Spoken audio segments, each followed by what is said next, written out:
Hi you guys, welcome to your April 2025 monthly forecast.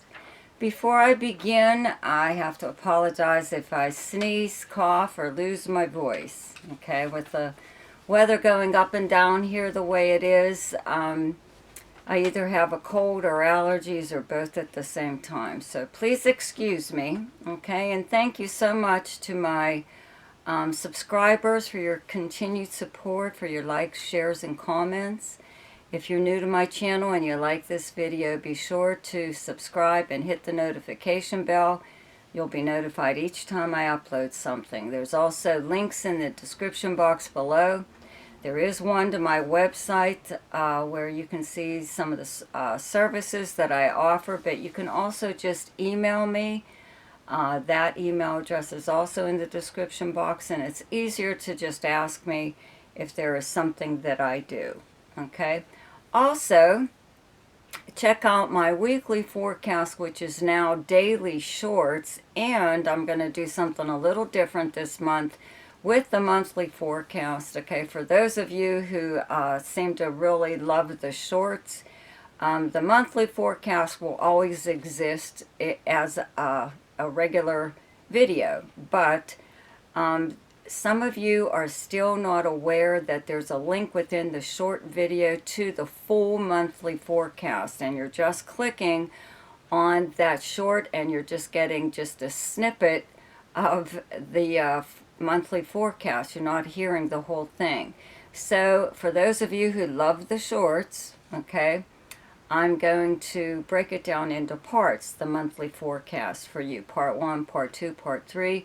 Maybe, after a while, you'll just, decide to click on the link and listen to it fully, the full monthly forecast all in one video. But if you prefer the shorts, that's what I'm going to try this time. We'll see how it works out, okay? So, now for your forecast. Hi, Scorpio.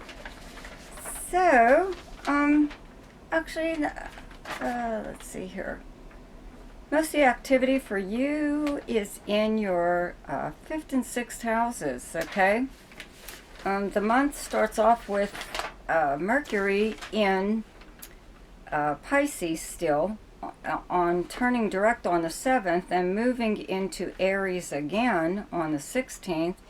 Then on the 12th, Venus in Pisces turns direct and moves into Aries on the 30th. Again, these planets have been moving back and forth between Pisces and Aries. So now they're in direct motion, and they are actually where they were before. So, where you have Pisces in your chart is your 5th house of fun.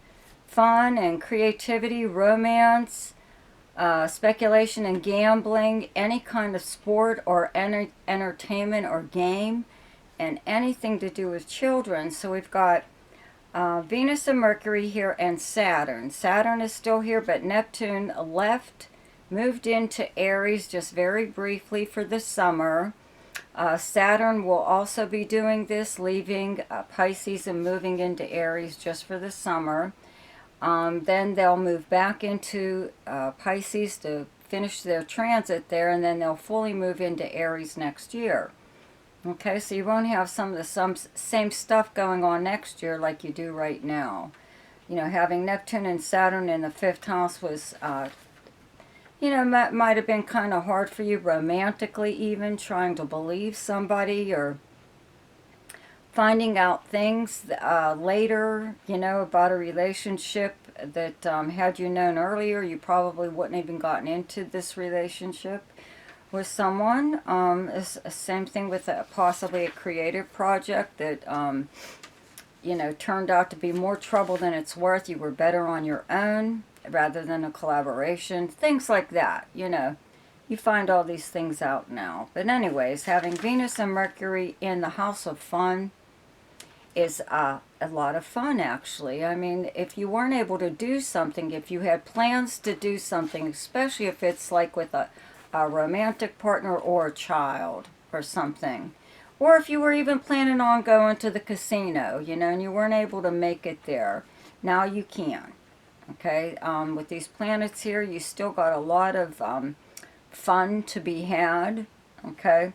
some romance even, and a little bit of speculation and gambling, okay? The sun, however, is in Aries until the 19th in your 6th house. That's where you have the sign of Aries, and then Venus and Mercury will be moving here, and now Neptune is here, okay? Just very briefly, I don't think, you're going to feel the effects of Neptune in such low degrees in your 6th house, but you might, you just never know. I'll be doing a video on it, so you could listen to that video to find out what happens when Neptune is in the 6th house. Okay, right now, the 6th house is the workplace. It's the kind of work that you do, your work schedule, co-workers. It's also your house of health and your house of service to others. Okay, so having Venus here does bring about a really nice rapport with your co-workers. It is a time, too, that you may have gotten, that 6th house is small pets. Okay, you may have gotten a kitten, a cat, a dog, puppy, whatever. Okay, or a gerbil, a bunny, something or other. New addition to your family. It is a pet, possibly, okay? And, work should be whatever, going smoothly. You may be getting some kind of perks or whatever, having Jupiter in Gemini in the 8th house, okay, of other people's money and resources. But you may have been given, like, better insurance terms or some kind of perk or whatever from wherever it is that you work, okay? You may have been given access to a company car or credit cards or just overall more money, okay? You may have been vying for that. Well, I'll get to that in a minute, okay? First I have to mention there's a full moon in Libra on the 12th. In your 12th house, it's directly across from your 6th house of Aries. So, your 12th house is behind the scenes. Things happening behind the scenes by you or someone else, some kind of action. This is also the house of confidences and secrets and many other things. So your full moon is happening in silence, kind of, but you're finding out things either about a coworker, the company you work for. Could even be about someone that, as far as service to others goes, someone that you may have been helping. You may find out something about them that kind of rubs you the wrong way. Whatever. It's just more or less like information, but it doesn't seem like too earth-shaking. This full moon, it really isn't all that bad, but it is, like I said, it's something happening behind the scenes.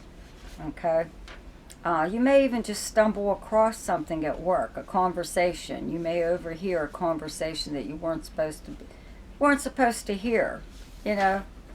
Whatever. So then the sun moves into Taurus on the 19th, and there's a new moon in Taurus on the 27th, and Uranus is still in Taurus, but will also be moving into Gemini in July. Okay, again, it will move back into Taurus to finish its transit there, but will move fully into Gemini next year. Okay, so you won't have to deal with that anymore. Taurus is your opposite sign. So with the sun here, 7th house is your close relationships and partnerships, whether they're business, romantic, friendship, also the house of arrangements and agreements, open enemies and competition, and many other things, okay? So, it's a new beginning, possibly, with this new moon on the 27th in one of your close relationships. Maybe you have met someone new, The planet Uranus has been bringing you in odd assortments of people, okay, to form relationships with, close relationships with, business, romantic, again, or friendship. And these are people you wouldn't have been caught dead with before. You would never have dated someone like that. You would never have gone into business with someone like that. But you more than likely have since this planet has been here. Okay, it brings unusual twists to your close relationships. Very sudden, kind of off the wall even. But I really don't see anything like that happening at this time anyway. So the new moon may bring a new beginning within a current relationship or a whole new relationship altogether. Okay, now Mars. Mars also has been moving back and forth between Cancer and Leo, both planets, back and forth, back and forth. Okay, so Mars starts off in Cancer in your ninth house. That's where you have Cancer, the house of adventure, long distance travel and communications, foreign countries, people, languages, higher learning, media and publishing, legal matters, and many, many other things. Okay, so whatever was going on here, maybe you're trying to learn something possibly on your own. It could be just something that you're interested in, but it could be something that you're learning in order to use it in your work. Okay, in order to further your career or promotion of some kind, whatever. Then on the 18th, Mars moves into Leo again, and these are all in direct motion, so when it leaves Leo, it will finally move into Virgo. Okay, but anyway, so your 10th house is your most public house. It's mainly your career, how you're known by reputation for your career, but also your public persona, how the public views and speaks about you. Sometimes, people may be discussing you, let's say, on social media. So someone, could maybe mention you at this time. However, you're getting an awful lot of attention for whatever kind of work that you do. With planets in the workplace right now in the 6th house, people are saying nice things about you, your co-workers, your boss. If you're self-employed, you may have a prestigious client that's turning you on to even more prestigious clients, really singing your praises. You could also receive some kind of an award at this time in regards to your career. Even if you're retired, you're still getting attention for whatever it is that you used to do or are currently doing within your career. Okay? The best time to do something each month is when the moon is in your own sign, and the moon is in Scorpio on the 13th, 14th, and 15th. The best time to lay low is when the moon is in your opposite sign, and your opposite sign is Taurus, and those dates are the 27th and 28th. The best time for romance, recreation, creativity, fun, gambling or speculation, and anything to do with children is the 8th, 9th, 10th, 23rd, and 24th. The best time for money is the 1st, 2nd, 3rd, 16th, 17th, 18th, 29th, and 30th. The best time for your career is the 6th, 7th, and 8th. And the best time for communication and travel is the 3rd, 4th, 5th, 18th, 19th, and 20th. So I hope you enjoyed your forecast for April. Be sure to check out my weekly forecasts, which are now daily shorts. See ya!